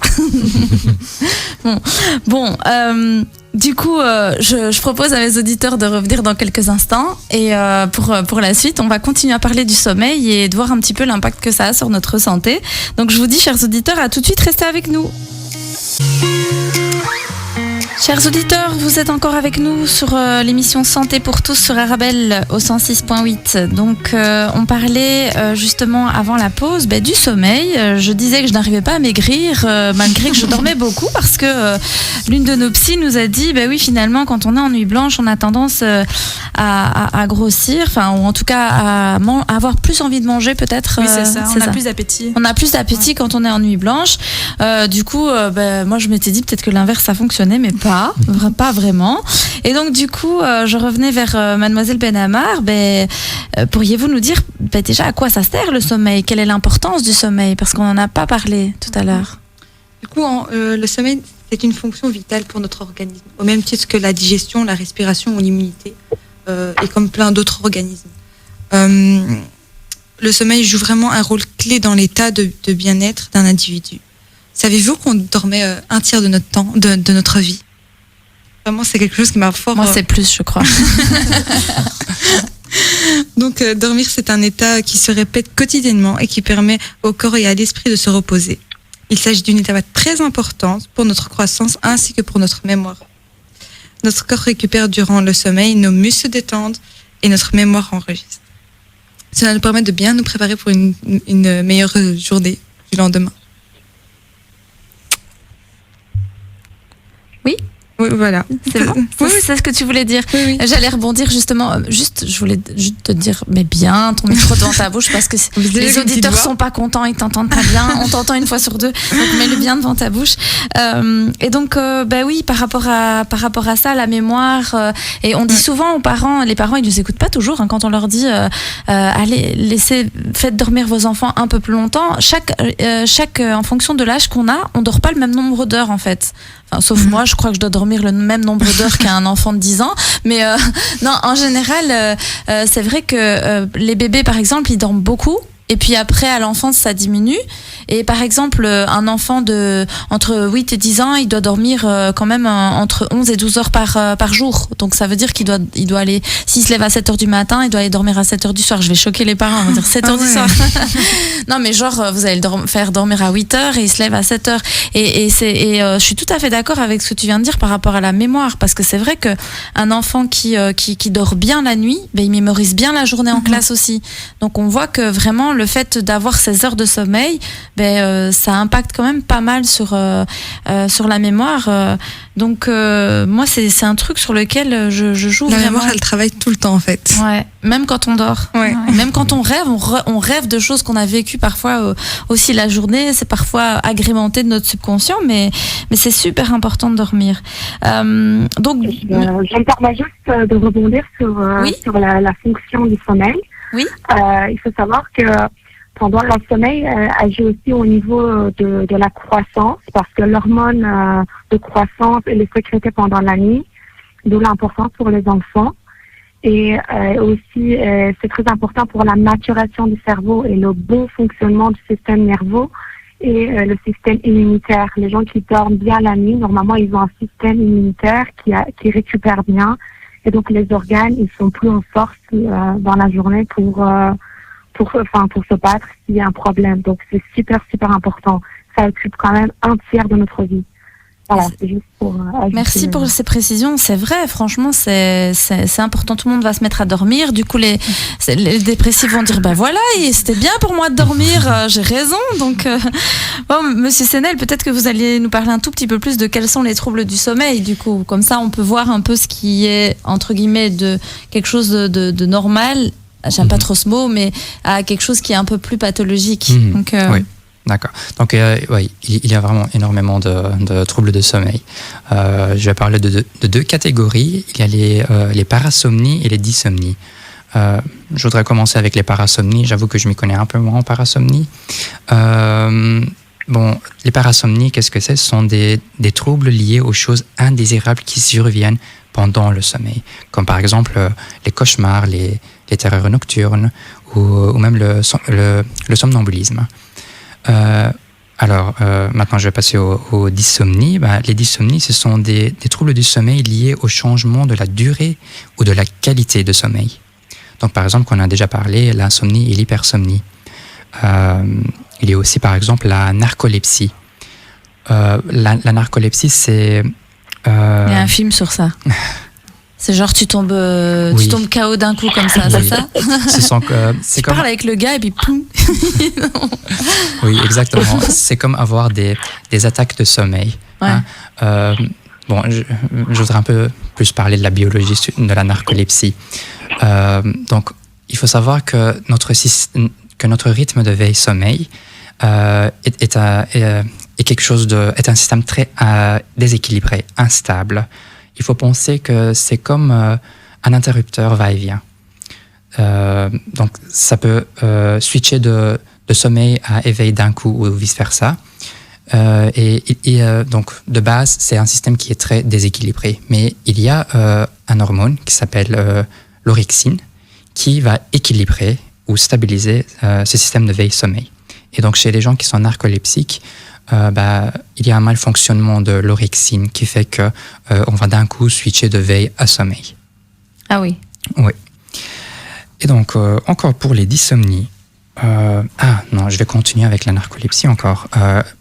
Parce que je trouve ça quand même très intéressant. Chez les gens narcoleptiques, des fois, on peut aussi voir la cataplexie. La cataplexie, qu'est-ce que c'est? C'est le fait que nos muscles lâchent d'un coup quand on ressent des émotions fortes. Ah oui. Ouais. Et ça montrait ça aussi dans le film. Il ressentait une émotion forte et paf, il tombait endormi, quoi. Oui. Ouais. Et donc, en fait, la cataplexie, ça ne peut pas exister tout seul. Ça vient toujours avec la narcolepsie. Qu'est-ce qu'il y a d'autre dans les dysomnies? On peut avoir il y a les hallucinations hypnagogiques. Donc, qu'est-ce que ça veut dire? Ce sont des hallucinations qu'on vit quand on est en train de s'endormir. Donc, ça s'appelle les hallucinations hypnagogiques. Il y a aussi les hallucinations hypnopompiques. Donc, ça, ce sont des hallucinations qu'on vit quand on est en train de se réveiller. Donc, les hallucinations, pour les auditeurs, sont des choses qu'on voit et qui n'existent pas. Oui, ou qu'on entend qui n'existent pas. Ou qu'on entend et qui n'existent pas. Et donc, on peut avoir ça juste avant de s'endormir, c'est ça? Oui. Ah ouais. Aussi quand on est en train de se réveiller. Mmh. Ah ouais, moi j'ai déjà eu ce truc-là. Vous savez, quand vous voulez vous réveiller et que vous avez l'impression que vous êtes réveillé, mais votre corps il veut pas bouger. Vous avez déjà eu ce truc-là? La paralysie du sommeil, c'est ça? Ouais, c'est trop bizarre ce truc. T'es là, t'es réveillé, tu te dis, oh, allô, bouge, qu'est-ce qui se passe, tu vois? T'as l'impression d'être tout seul dans ton cerveau, tu vois? Oui, alors la paralysie du sommeil, c'est en fait, comme Mademoiselle Moghadam-Farr l'a déjà expliqué, pendant le sommeil, il y a le sommeil paradoxal. Pendant le sommeil paradoxal, en fait, on est en train de rêver. Et notre corps se paralyse, en fait. C'est quelque chose de normal. Hein. Donc, notre corps se paralyse pour ne pas montrer les comportements qu'on est en train de faire. Oui, si on est en train de courir dans le rêve, on ne court pas en vrai pendant qu'on dort. Exactement. Ça nous protège, en fait, voilà. Oui, de mettre des coups de pied au compagnon qui est à côté. Donc, oui. Après les hallucinations, il y a les troubles respiratoires du sommeil. Donc, c'est le fait d'avoir de la difficulté à respirer pendant le sommeil. Il y a par exemple l'apnée du sommeil obstructive. Donc, ça c'est connu. Hein. Il y a pas mal de gens qui souffrent de ça. Oui. Donc, plus spécifiquement, c'est quand on bloque soi-même nos voies respiratoires quand on est en train de dormir. Il y a aussi l'apnée du sommeil central. Ça, c'est quand on ne fait même pas l'effort de respirer pendant le sommeil. C'est comme faire des petites pauses respiratoires pendant le sommeil. C'est quand même dangereux. Oui, c'est dangereux quand même. Oui. Donc, à côté des troubles respiratoires du sommeil, il y a aussi les mouvements anormaux liés au sommeil. Là, il y a les syndromes des jambes ou des membres sans repos. Donc, dans le syndrome des jambes ou des membres sans repos, les gens rapportent, surtout le soir, avoir une sensation dérangeante dans leurs jambes ou autres membres de leur corps. Et suite à cette sensation dérangeante, ils vont bouger leurs jambes ou leurs membres pour diminuer la sensation dérangeante. Puis encore, il y a aussi, comment ça s'appelle déjà? Le trouble des mouvements périodiques des jambes ou des membres. Ça, c'est par exemple quand il y a une flexion de nos orteils, du genou ou de la hanche pendant le sommeil. Et au réveil, parce qu'on a bougé pendant notre sommeil, on se sent fatigué. C'est déjà arrivé ça, hein. Tu rêves que tu as couru et tout ça et tu te réveilles le matin, tu es fatigué.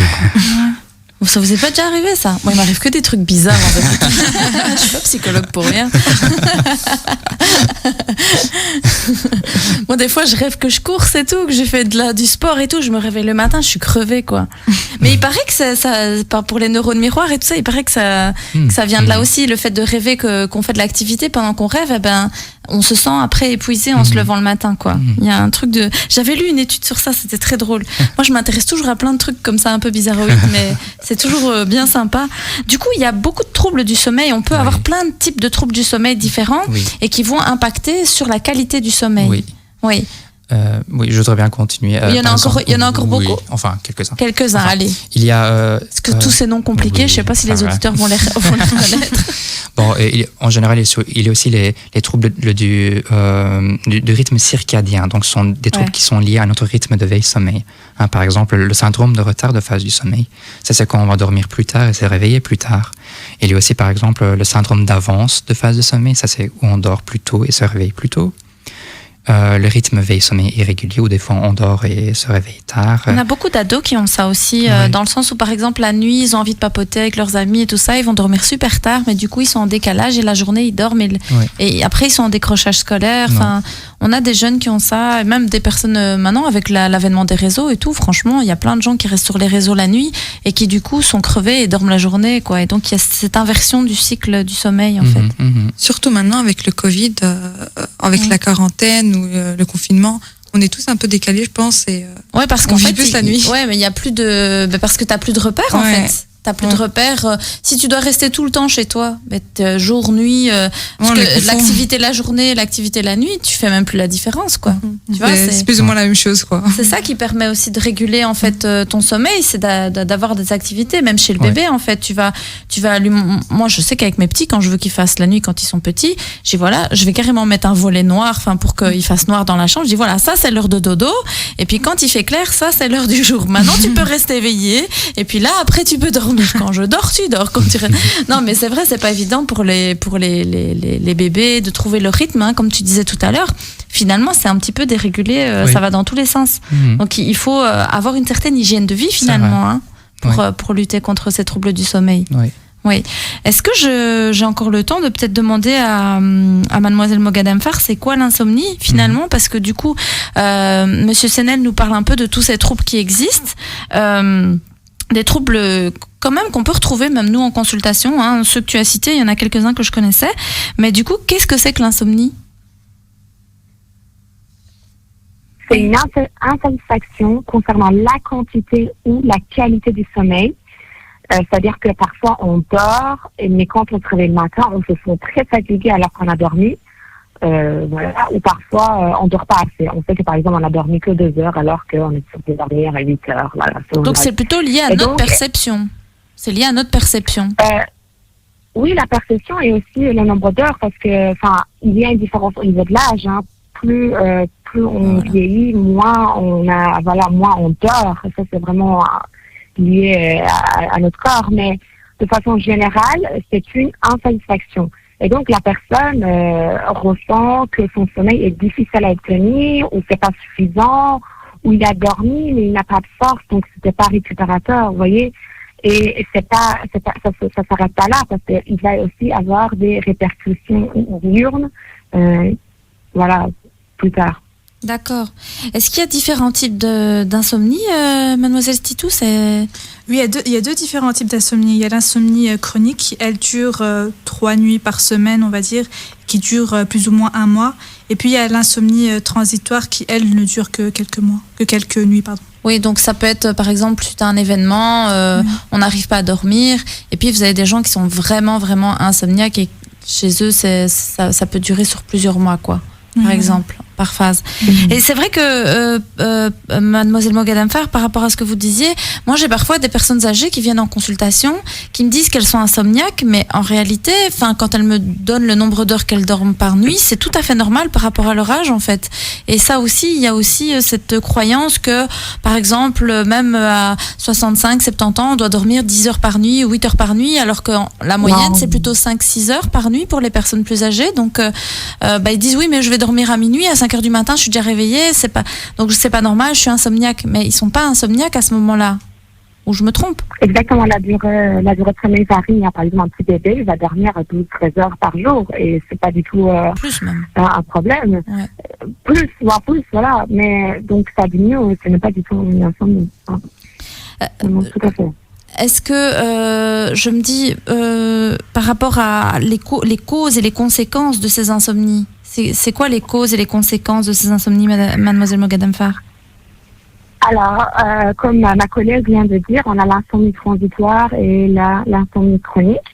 Derrière l'insomnie transitoire, il y a toujours des causes qui sont occasionnelles, donc réversibles. Par exemple, un stress.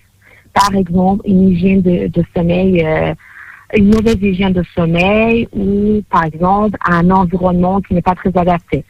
Il y a beaucoup de bruit, ou il fait trop chaud, il fait trop froid, il y a beaucoup de lumière, vous voyez, donc c'est des choses qu'on peut très facilement résoudre. C'est des problèmes qu'on peut très facilement résoudre. Par contre, derrière l'insomnie chronique, il y a une origine, parfois il peut y avoir une origine psychologique, et ça peut être des effets d'une substance. Un simple exemple, boire du café, des trucs comme ça joue. Donc par exemple l'alcool, ça facilite peut-être le sommeil, mais ça donne un sommeil pas réparateur. Vous voyez, pathologie de sommeil comme comme Albert vient de dire, et ou d'autres pathologies chroniques, parfois de douleurs corporelles. Parfois il y a des gens qui souffrent au niveau corporel et qui n'arrivent pas à dormir la nuit, donc c'est lié à leur corps. Donc vous voyez, les pathologies chroniques aussi. En ce qui concerne les conséquences, à court terme, si on ne dort pas assez, c'est normal quand ils sont fatigués, on a un manque d'énergie. Par exemple, pour les enfants, ils ont du mal à se concentrer, ils n'ont pas d'énergie.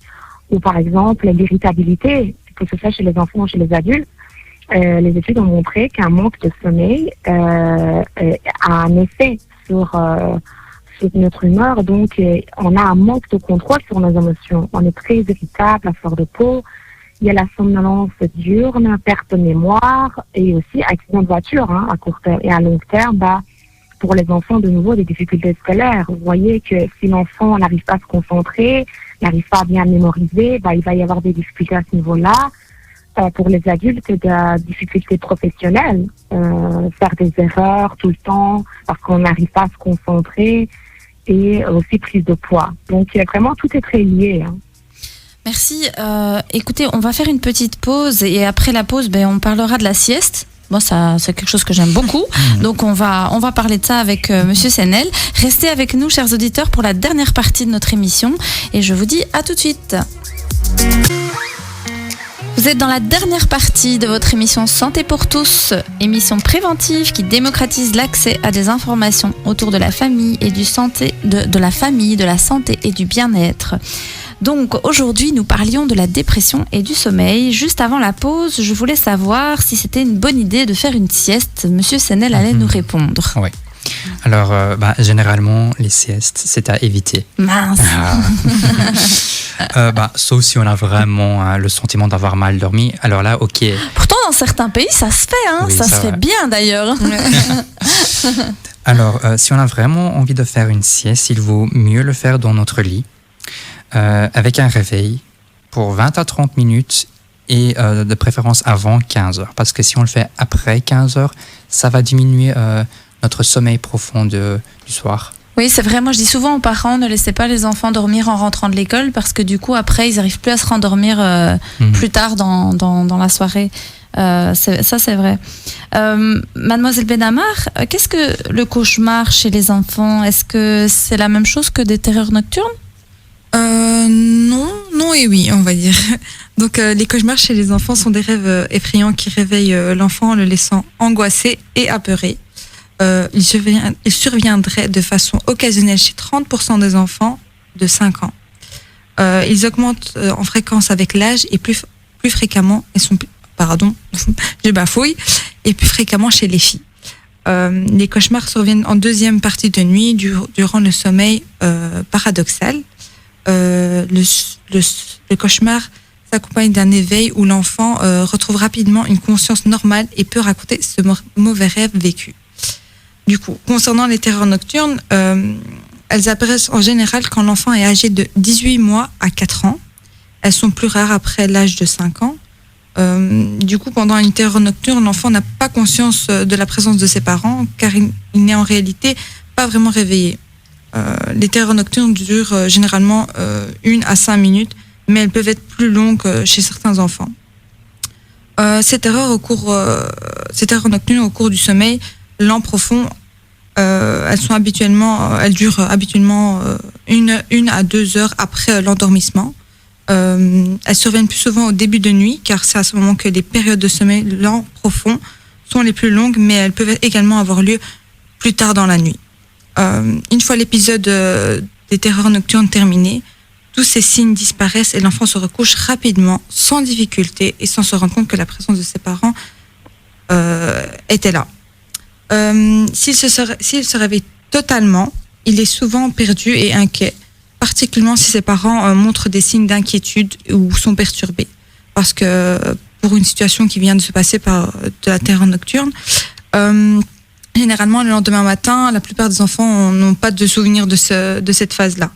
Je pense que lorsqu'un enfant est confronté à cette situation-là, à cet épisode de terreur nocturne, il faudrait rester auprès de l'enfant pour le rassurer un maximum. Il faut faire attention à ne pas intervenir.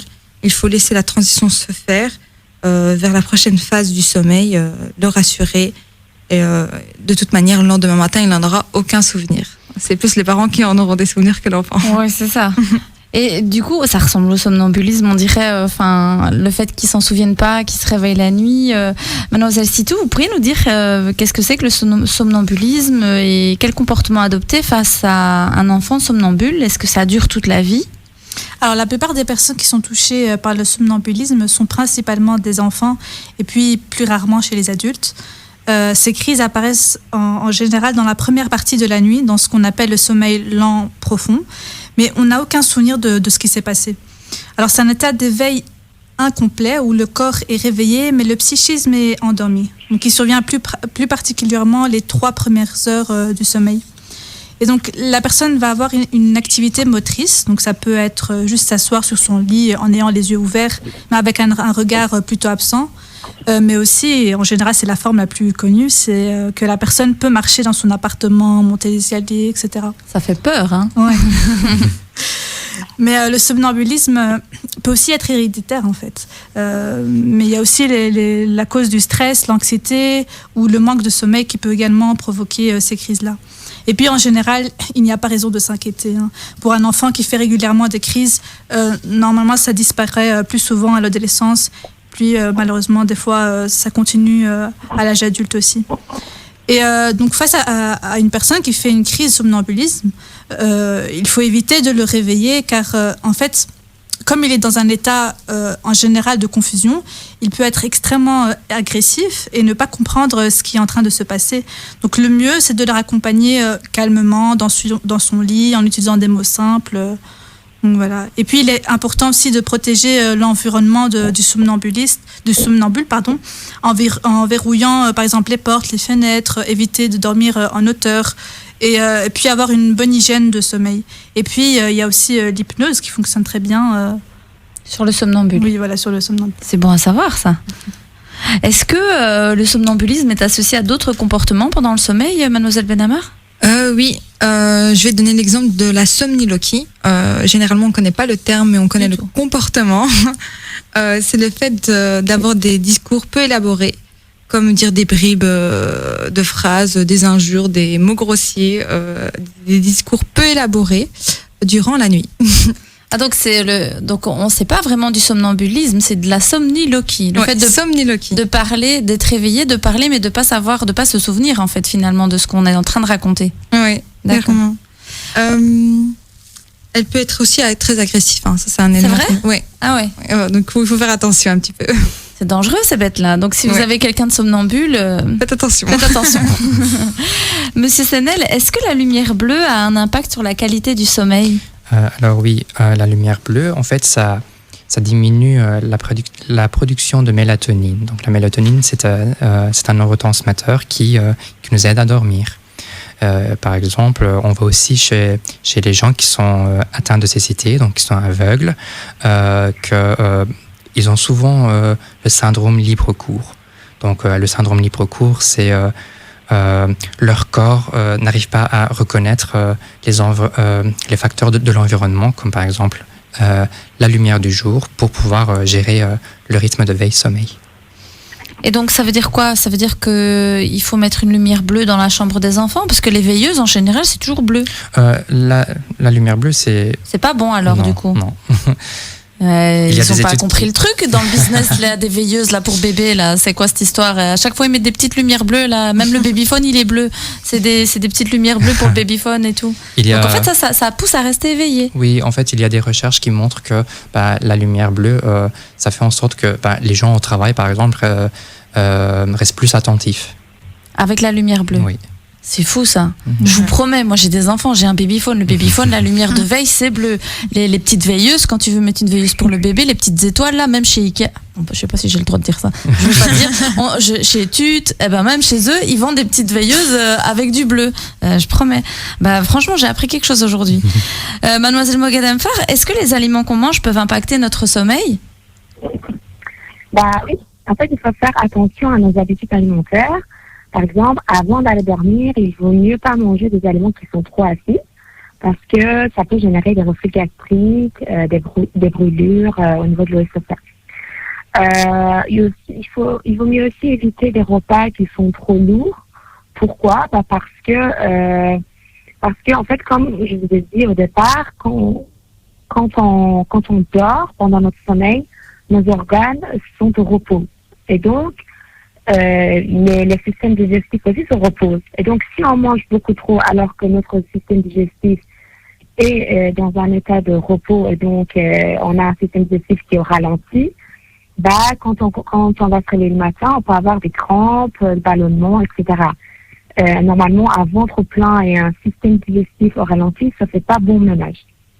Il faut aussi faire attention parce que si on mange pas assez, donc si on prend des repas trop légers, on aura du mal à s'endormir parce que quand on a faim, notre corps va produire des hormones et ces hormones-là, c'est sécrété pour dire qu'on a faim. Donc voilà, tout est une question d'équilibre. Manger, mais pas trop peu, pas beaucoup, pas assez. Donc manger, mais de façon Le système anglais, il est bien. Hein. Le soir, tu manges une petite tartine avec une soupe, c'est très bien. Parce que et tu manges chaud le matin quand tu te lèves. Parce que finalement, nous, parfois, on mange bien un bon repas, de la bonne viande avec patates et légumes. Et on va dormir une heure après. Mais en fait, oui, on laisse notre système digestif en état de veille, quoi. Et du coup, pas moyen de s'endormir à cause de ça. Donc, c'est vrai que manger quelque chose de léger, mais qui fait qu'on est repu, c'est bien aussi, quoi. Et même pour le régime, c'est très bien aussi. Mademoiselle Moghadam Farr, je reste avec vous. De quoi est composé le rituel préparatoire du sommeil? Alors d'abord, on cesse les activités qui sont stimulantes et donc à la place, on essaie de faire des activités qui sont calmes et apaisantes. Par exemple, on ne va pas faire un jeu vidéo juste avant d'aller dormir. On préfère par exemple lire un livre, un truc qui nous fatigue sans nous réveiller. Un jeu vidéo, quand on y joue, ça nous garde éveillés, vous voyez, alors qu'un livre, ça nous fatigue, peu à peu. On évite aussi les stimulants comme le thé, le café, le tabac, l'alcool, etc. On évite aussi les écrans au moins 1 heure avant d'aller dormir. Pourquoi? Parce que ça va retarder la sécrétion de mélatonine. C'est quoi mélatonine? C'est l'hormone du sommeil que M. Senel vient de décrire. Et donc, ça va retarder notre endormissement. Vous voyez? On évite aussi les dîners copieux, au niveau des habitudes alimentaires. Et donc, voilà, ce sont des idées à garder. Et puis, c'est bien, même avec les petits-enfants, c'est important d'avoir des rituels, pas que par rapport à l'alimentation, mais de se dire à telle heure on mange avec l'enfant et puis on va lui prendre un petit bain et puis après on va lui raconter une petite histoire. Le fait que ce soit bien réglé, bien ritualisé, toujours les mêmes heures, ça permet aussi au corps à avoir certains repères en fait. Et du coup, quand il y a des repères, qui dit repères dit le fameux cycle circadien, c'est ça, des rythmes du sommeil qui va se réguler, je pense. Sauf si je me trompe, mademoiselle Moghadam Farr. C'est ça, c'est bien non, pour l'enfant. c'est tout à fait ça. Et d'ailleurs, on propose d'aller au lit que quand on est vraiment fatigué. C'est-à-dire que ne pas aller dans le lit alors qu'on n'a pas sommeil et tourner comme ça pendant 2 heures. C'est important. L'association lit-sommeil, d'aller au lit que quand on est fatigué, comme ça notre cerveau apprend que quand on va dans le lit, c'est vraiment pour dormir et rien d'autre. Vous voyez? Et donc ça, c'est quelque chose que si on apprend quand on est petit, ça facilite la vie quand on est plus adulte. Sauf que si on écoute les enfants, ils sont jamais fatigués, ils voudront jamais aller dormir. Hein. Donc ça c'est compliqué. Mais c'est vrai qu'il faut leur apprendre à peut-être détecter les petits signes de sommeil, genre chez un tout petit qui chouine ou chez un grand qui boude un peu ou qui montre des signes d'irritabilité par exemple. Je sais pas. Oui, exactement. Et d'ailleurs, l'environnement de sommeil aussi, c'est super important. Comme vous venez de dire, avec les enfants, c'est important. Par exemple, essayer d'isoler la chambre au niveau de bruit. S'il y a beaucoup de bruit de la télé et le GSM, c'est compliqué de dormir. Luminosité aussi, ça joue beaucoup. Luminosité, si la chambre elle est lumineuse, on ne va pas dormir. C'est comme parce que ça empêche la sécrétion de mélatonine. Aussi la température, hein, pas trop froid, pas trop chaud. Ouais, voilà, ça. fraîche, voilà. Exactement. Hein. Oui, tout à fait. Donc, je voulais, on va devoir tout doucement terminer l'émission, mais du coup, j'aimerais quand même que Monsieur Senel nous donne quelques conseils pour bien dormir la nuit. Oui. Alors, quelques conseils. Donc, le temps passé au lit doit plus ou moins être égal au temps qu'on passe à dormir. Donc, quand on se sent somnolent, on va dans notre lit, et quand on se réveille, on devrait sortir de notre lit le plus vite possible. Ça, c'est vraiment pour que notre cerveau forme un lien entre le lit et le sommeil. Hein. Il faut que notre cerveau pense lit égale sommeil. Je vais un peu aussi répéter. Si notre cerveau pense à chaque fois lit égale sommeil, bon, je ne vais pas me verser les détails, mais bon, franchement, on peut faire d'autres choses dans le lit que de dormir quand même. Hein.